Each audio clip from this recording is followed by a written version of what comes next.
Welcome to Pete and Hannah's Watchlist. I'm your host, Pete Mitchell. I'm here with my great co-host, Hannah. Hello, people. Hello. Hannah, we're here today for What's Next, the show where we help you figure out what to watch next. On today's show, we're going to be reviewing 28 Days Later, and we're also going to review Elio from Disney's Pixar. But before we begin, let us tell the viewers and the listeners what they should do. Could you pretty please leave a like and subscribe to our channel? Leave a comment down below your feedback on the show, thoughts, feelings, comments, queries, all that jazz. Comments below. Hit the notification button and you'll get great content like this one. On the channel this week, we've got What's Next. We're doing that right now. Tomorrow, we've got Some Like It Hot on the AFI Top 110. Ooh, a comedy. Then we'll be doing some movie news.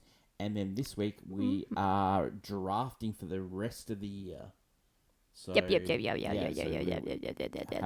Hannah's got all the good ones. See if there's any left over for me. But let's get on to today's show. And the first movie we're going to review today is 28 Years Later. Now, this is the third movie in the assortment. We had 28 days, we had 28 weeks, and now we've got 28 years. This movie is directed by the director of the first movie, Danny Boyle, and written by Alex Garland, who wrote the first one as well. It stars Aaron Taylor-Johnson, Jodie Comer, Ray Fiennes. What did you think? So reasons... elevator pitch. Elevator pitch. Elevator pitch for this movie is we pick up... 28 years later. 28 years later, and we're on an island. And all of the UK is being quarantined from the rest of the world. And there's this island where they're living, a normal lifestyle, but a rite of passage is just to go onto the land of England and to hunt and kill one of the infected. Now, this virus, the person who hasn't seen it, it affects them with rage. And they're really fast zombies, basically. Yeah. Reasons to see this end. Oh, wow. It is pretty intense, this movie. I think it's interesting for you to ask me this because I've never seen any of the other films. Yeah. I've not seen any of them. I don't really know anything till recently. And so watching this movie, it was really weird because I didn't know what it was going to be like as a movie. Because for me, it's almost like so much is happening here. I don't know how to explain. There is so much happening. A lot of people are loving this movie, and I can understand that. It's a zombie movie. It's pretty cool. There's some cool ideas here, but there's a lot going on, and it's really, for me personally, how this movie is edited. It keeps jump cutting to different scenes and stuff, almost like the trailer does this jump cut constantly with the radio frequency, and that happens also in the movie constantly, where it just starts jump cutting all the time. And for me, I'm just really turned off by it. It's that's more of a trailer music video type of thing, not a film. I'm trying to experience the movie. So I'll just give you a little bit of background. So they filmed this with a lot of iPhones. Yeah. So it's a purpose way they're doing it because they did it in the first one as well. Yep. Yeah. So it's the first the first one they used a cat and shutter, and so what they're trying to do there is to create that ferocious ferocity of the zombies. So they're trying to create but also that movement. Almost that Danny Boyle, he's intense. He's always an experimenter. So it does feel like an experimental movie rather than. And there's 4 or 5 different movies in one here. Yeah, and you could but when it's similar to the Last of Us TV show, the first season, where you go through different things in different episodes, you meet different people and different tribes and how people are living and surviving in a zombie apocalypse. This is happening all in one movie where you see different things happening. You have a village reconstructing itself, and everyone's gone back to, you're a seamstress, you're a baker, you're a this. We're back to things, quarantine, and then you have the military that comes in. But once they're stuck on the island, they're trapped there forever. They can't get out of England because it's quarantine. You have like Ray Fiennes doing whatever he's doing. Wow. You have He's absolutely cooking being this a movie. doctor who is living his life. I don't know why. And then you have even the infected humans themselves have a storyline in this movie. Like a major part. There's a huge scene in a train, which I won't spoil, but it's haunting. It's haunting. It's for me. This movie is it's just so odd. Like I can't explain to you enough. I think if you're a fan of the movies, you'll enjoy this. Mm-hmm. And it does seem to set up more of this universe. Apparently, they're making a show or something. Yeah, TV show. And hopefully there's another movie. And as a zombie, it's like Sony's paid a lot of money for look, this franchise. it's really interesting. Like I'm not gonna lie and say it's not interesting. And there's some, but the core element of this film is about a kid who hasn't got the greatest relationship with his father. He's like, Played by Alfie Williams. He's called Spike Yeah. in the movie. and yes, Spike and Aaron Taylor Johnson, who is his father. He plays Jamie here. He's like the typical like, oh, my son's ready, and they go hunting, and he then talks a big game about him, but the son kind of sees reality, like But everyone's also- kind of a show off. But also you've got the mum who is really struggling with health. Yeah, That's and played by Jodie Comer. no one's telling the kid anything Yeah. except the kid knows that I need to get her to a doctor, and Yeah. then he finds out that Ray Fiennes, who has been like banished basically, who was a general practitioner, not like he was a general practitioner back in the day. So they're like, okay, like he's like thinking I've got to do it. So he goes off with his mum by himself, thinking he can take on, even though his first time did not go well. It's so unbelievable that they went down that trail. It's unbelievable. A lot of Especially- the stuff in this movie. Especially the first time he goes out, he encounters an alpha, and And the the- alpha is Even huge. the dad, like They're smart. They're super fast. he's frightened. He knows. He's naked. He's got a big. Oh yeah. big By dong. the way, this is not like zombie Not for movies. kids. Not for This is not for the faint of heart. This movie. Because these alphas, they will rip the head out of your body. Like that's what they do. It's crazy. And they take a lot of force to take down. Like they're not easy to take down. Normally, you have to have it took them so much. Like a couple of arrows ain't gonna do anything to this guy. So I don't know. It's really hard to explain myself in this movie. I don't know what I watched. It was the whole movie. I was just going, I don't know what So I'm watching. reasons not to see you just didn't like the pace, the flow, I don't where know. it was going. Like I didn't hate it, but it's like, what am I doing here? Yeah. Like I was question mark, and then the ending. A lot of people are going on about the ending. The ending's also confusing, but it almost feels like The ending's amazing. like love the you ending know of like this movie.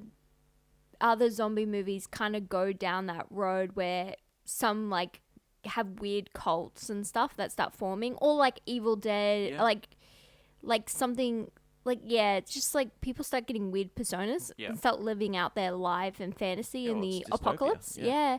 And I don't mind that. I just feel like this film's so weird, disjointed. Like, you start off like with a really a good idea of where we're going, and then you just there's just too much happening. They're setting up too much of a world, to be brutally honest. And like it's interesting, but this movie has no.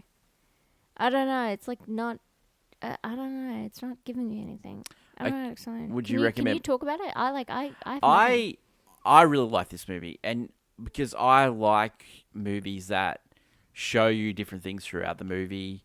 It's not a beginning, middle, and end movie.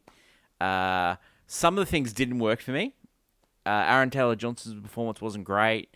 I don't know what Jodie Comer's what movie she was in. don't Ray know. Fiennes worked for me big time. The kid Spike, he was amazing. He worked. He was really good.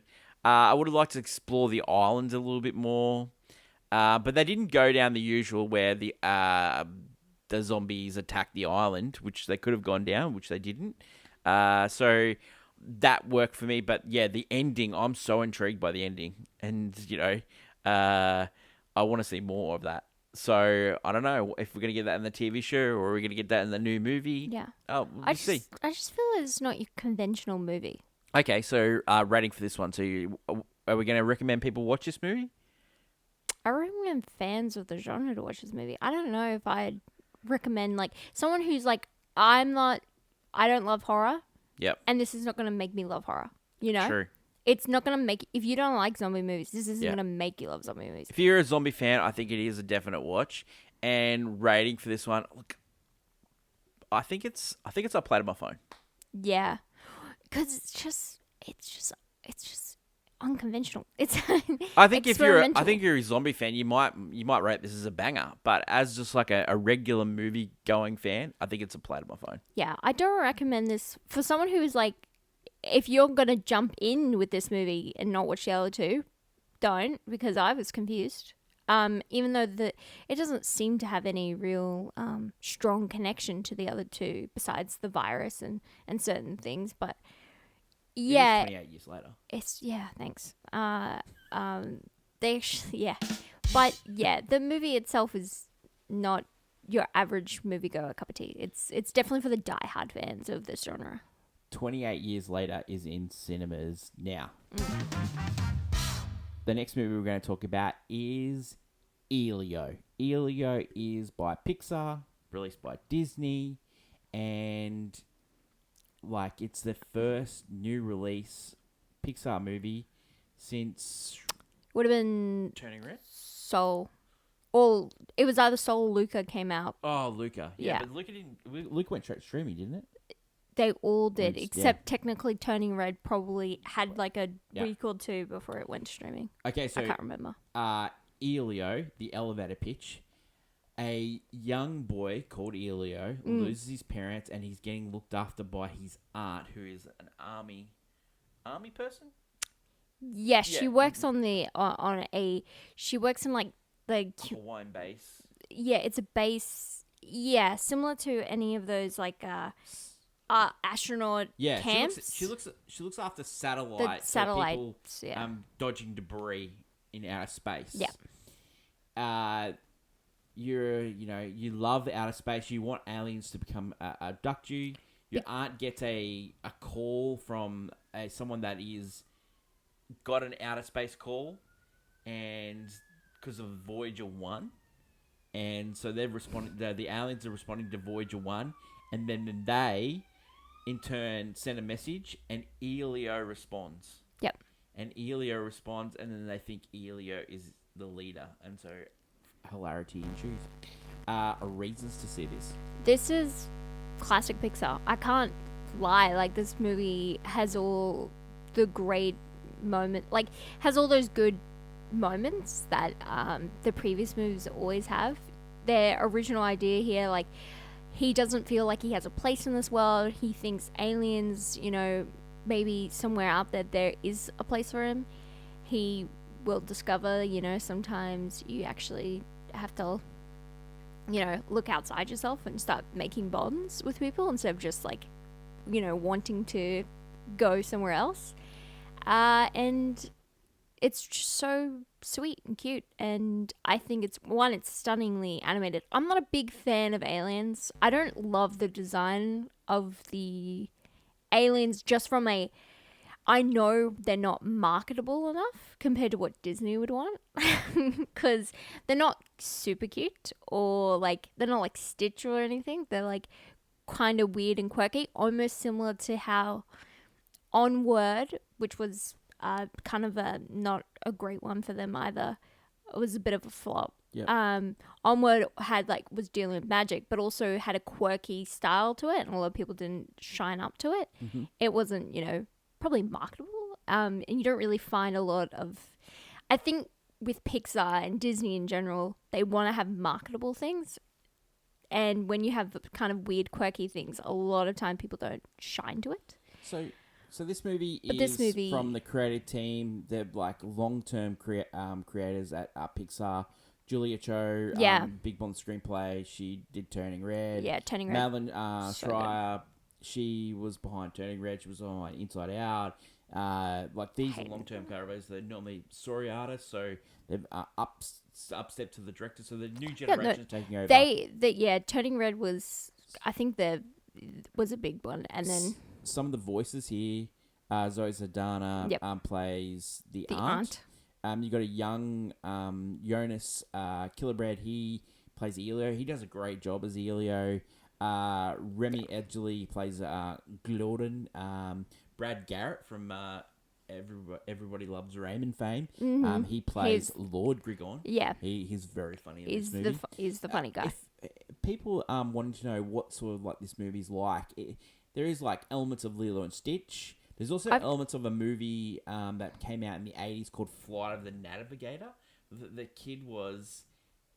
he was really into aliens. He got abducted.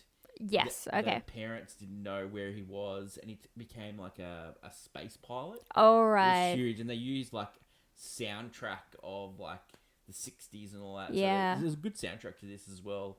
I think this movie is really good. Like it is really good. It's so solid. It's really enjoyable. I think the emotional beats really hit at the end. It does.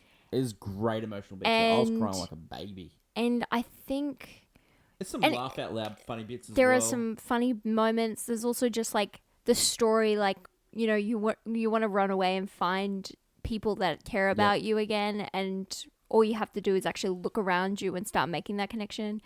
But all these people keep saying, "Oh, we need a original movie from Pixar. We don't need a Inside Out 2. We don't need Toy Story 5." And no one's going to see it. Like when we saw the movie, there was no one there. This is actually their biggest opening flop of all time, Pixar. Yeah. With only it's such a shame. Like the actual last, the last one was that came out, or we're talking about? Out. Oh, we did see it. What do you mean Inside Out 2? What do you mean? No, not Inside Out 2. It was the live action movie. Yeah. I mean the movie. No, I find that this movie is so like there are kids that love space, and this is that niche, because I find that Pixar have always found, like, you know, some kids love space, some kids love nature and magic, or some kids love superheroes, and they've always like touched on something that almost everyone could enjoy. But this is definitely for like kids that have that admiration of space, and it's good to have these kind of movies because it shows a love of space, but also the feeling of like finding your people and finding home. And yeah, I think it's a lovely film. It's also beautifully animated. I gotta admit, like, I wasn't a fan of Elemental, is what you're thinking of. Elemental, that's it. Elemental, I wasn't a fan. Sometimes I was a fan of the art style, and then sometimes I wasn't. Good. That's a pretty good. It did eventually. It didn't start well. It didn't start well, and then people took a shine to it, just word of mouth, and then eventually when I was streaming, people loved it. And I think this one might get a bump with word of mouth because, you know, some people will see it. We have school holidays coming up. We have school holidays coming up. I hope. I just think the movie's going to get lost in America with all the big titles that are coming out. Too many movies coming out. Formula 1, and it's weird. Jurassic World, Superman, like, Fantastic Four. This is where you probably would have put Stitch instead of. What happens if you swap them around? I don't think. The thing is, when Stitch came out, that's when a lot of movies had that's like the Minecraft movie. That's like a lot of movies. That's the Mario movie time period. Like, all those movies do really well. Elio, though, is an original idea. Does it do well in that spot? That's the thing. Does an original movie do well in that spot? Yeah. But also, Stitch was marketed for ages. Yeah. Like, it's huge. This is no marketing. We're talking about a movie that doesn't even. I haven't even seen merchandise for this movie. I haven't, like, if I go, it's nowhere. There's barely posters and stuff around. Just when you go into the city, you barely see this movie. But then I saw Stitch everywhere. Yeah. I saw Moana 2 everywhere. Yeah. Again, it's hard to... How do you market an original idea? Yeah. But they used to. They used to do it Yeah, all the I know. time. Stitch, the way Stitch, the original Stitch was marketed was the exact same as Stitch now. Yeah. And he was marketed, he was put in everything. And people were like, what the hell is this guy coming? Like, he was put in, like, he, Weird TP'd, commercials, everything. he TP'd the castle in Orlando, I believe, or Disneyland, I can't remember. He TP'd the castle, and like people were like, what the hell is this stunt? Yeah, it was a stunt for a movie that again wasn't the most successful thing in the world. Eventually, he becomes an icon, but yeah, they just haven't tried to market this one. They don't know how to, and I feel like they don't care. They're waiting for it to do its run, then put it straight onto streaming when it's ready, because that's where it will find its niche. Oh yeah, I think people will love this movie. People love Luca. There's like people have a deep love for Luca. Soul is like probably like is a great. Turning Red got a massive boost when it got on streaming. I mean, like look at Encanto, right? That was Disney. Yeah. It did go in theaters. No one really watched it. Yep. Went to streaming. Oh my god, everyone's playing that song. Everyone's loving that movie. And it's just we're getting to that point where Disney Disney I think it's getting to a point where Disney have to change their animation style. No, well, Pixar. No. Disney have to change their animation style, so it's different to Pixar. So they can delineate between the two movies. I think they're virtually different when I look at them, but I don't know. they're very different to me. It's more so that their lack of putting effort into marketing these movies, because their original movies haven't been marketed. And they're a lot compared to they used to be not as expensive to make. Now they're really expensive to make. Well, that's interesting because then they're apparently when you're doing a live action remake, it's cheaper to make, and then when you're just reusing assets, it's cheaper to make. Yeah, which is crazy because back in the day. Oh, back in the day, you're throwing that out. Actually, it wasn't back in my day because I wasn't alive. But in the Renaissance period, they were reusing like animation tools and assets from previous Disney movies and reusing them as homage, but also just they got lazy. Let the people know what you think. Rating for this one. Should people go see this movie? I want people to go see this movie. Go watch this movie. It's an original movie. I think this movie is a golf clap bordering on a banger. It is really It is a good. golf clap, yeah. 100% golf clap. It is. If you love space, you love things like E.T. and you love... I know you don't. But if you love like that kind of... that deep sense of longing, because this is what it is. I think this has a beautiful like connection to like... We were like so fascinated with space, and like this kid is again fascinated. Loves it. And the thing is, we used to be fascinated with space, like the whole space race. I think he loves it as well because he's trying to find home, like some people that love him. Yeah, and he's trying to find that, All and everyone feels like that. That's the whole point why we love space, because we want to see and meet the unknown. All right, Elio is in cinemas everywhere now. Go see it this school holidays in Australia. That is it for today's show. 28 years later is a iPad on my phone. It's an interesting and movie. Elio is a golf clap. Tomorrow, Some Like It Hot, AFI Top 100 10-year visited. You can actually stream that on Apple TV if you have got a couple of dollars to rent it. Definitely do it. It's great. It's also it's a great movie. Great movie. Hen, that is it for today's show. That's right. Long live cinema. And until we meet again, it's bye for now. Bye.